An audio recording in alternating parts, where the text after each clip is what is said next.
right now with Cenk Uygur, a lot of conservatives are just outright like, nope, never welcome him. He's clearly audience farming and all that stuff. And I don't disagree, right? So Matt Walsh and I think Mike Cernovich both said Cenk is trying to go onto these shows and say, like, look, I understand. But what their attitude is, nah, he saw Ana Kasparian getting a massive following, getting way better numbers, getting praised for being reasonable, and he's chasing after that after realizing he's on the wrong side of history. And my attitude is, yes, I completely agree. And I've been saying the whole time, these people who, with the respect I can give Cenk, he's got a big platform, but with limited respect. These are the people that are going to march in lockstep with the machine. We want them to fall in line for what we are saying. And now they're realizing that. So what you need to understand with these people in the event, and as it's largely about like Taylor Lorenz and being crazy and how she got ousted from corporate media, but for any one of these people who is now having a come to the light moment where, Bill Maher is trying to play that game, Jon Stewart. My attitude is, I never believed you were sincere. I never believed you had a backbone. But so long as you are shutting up and saying the things that are true and correct, it's better you are right than virtuous. We just need to make sure we recognize these people will flip on a dime the moment the wind blows the other direction. But for the time being, we want to align the power they have in media behind what we think is good to maximize our potential. Simply saying, I don't believe Cenk is a true reformer, but if he's going to start telling his audience that we are right, and it pushes people in this direction, we are winning. Yeah. So there's no reason to tell Cenk, he's basically saying, look, I'm in a bad spot.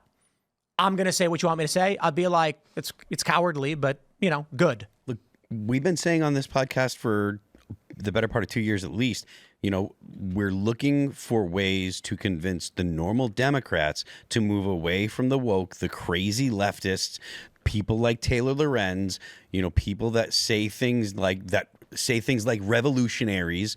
We want normal Democrats to start being normal Democrats again. And they're still out there. I truly believe that they are. And I think that they're sick of the woke stuff. I think that they're sick of the cancel culture. And hopefully the fact that there was such a sweep for the Republicans in this past election, hopefully that shows that it is good business for people like Cenk and others to say, you know what, maybe I need to moderate on my opinions. Maybe I need to moderate on my rhetoric, and they will, and hopefully their audiences will hear more reasoned takes. Look, Ana Kasparian, it took multiple things for her to start saying, wait a minute, I got a problem. There was the fact that she was sexually assaulted, and there was the fact that she was the birthing person stuff that she had to go through. And each time the left attacked her, they didn't look at her and say, no, Anna, you're wrong, and blah, blah, blah. They attacked her, called her terrible names, and et cetera, et cetera.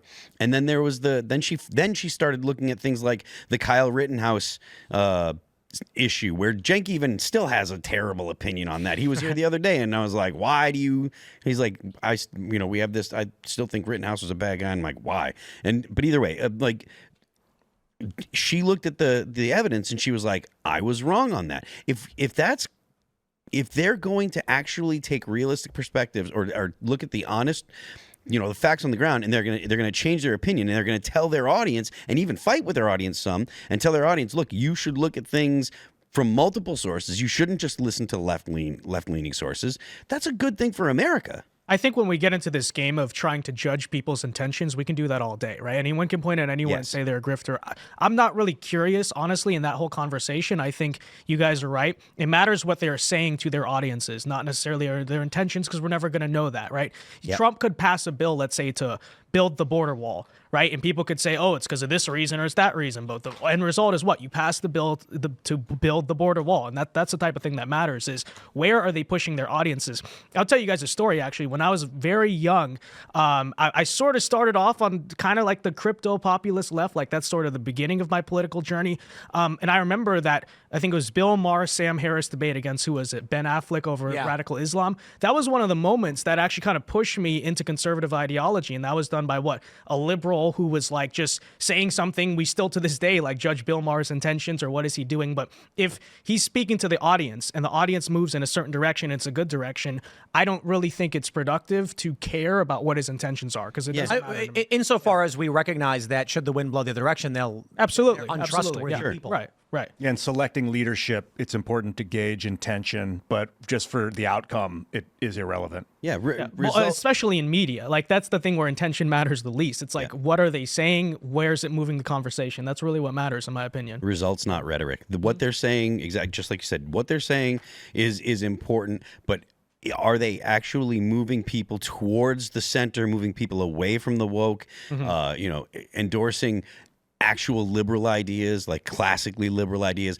The left has been very against the fundamental principles of the Constitution, like things like freedom of speech, the idea of property rights, those the innocent until proven guilty. The left has totally abandoned that.